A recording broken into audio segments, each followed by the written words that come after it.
my concern isn't whether Brexit was the right outcome or not, because I'm not British. That is your question to decide. What I want to point out is that the way that the Brexit vote occurred was one that involved a tremendous spread of negativity and cynicism that was, we have learned, highly directed by an outside influence, in this case, a Russian strategy to disrupt Western democracies. Now, there have been cases in the past where countries decided to separate from an alliance without this kind of rancor, and a nice example is the Velvet Divorce between the Czech Republic and Slovakia. Brexit could have been like that, perhaps.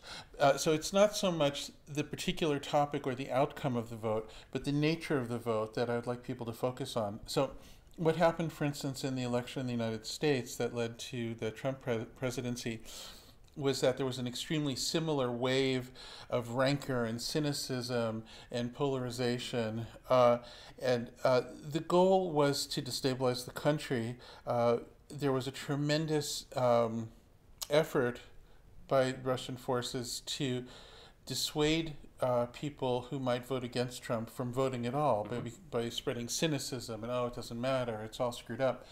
And the thing is, it's once again, this isn't about who won the election, but how the election was determined. And in both cases, we do see this intervention. And the thing about this is that if you have a society that's based on the premise that any time people connect with each other or connect with society in any way, that connection is financed by third parties whose goal is to manipulate those people. If that's the fundamental strata, then of course it's an open invitation for abuse, because it's fine-tuned for precisely what the Russians have done. What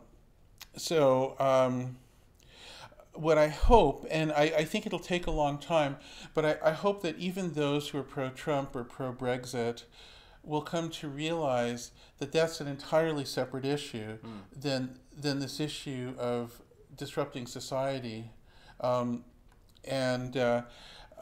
Perhaps it's difficult, but perhaps or hopefully someone who's pro-Brexit will learn that one can be pro-Brexit and still very disturbed by the process.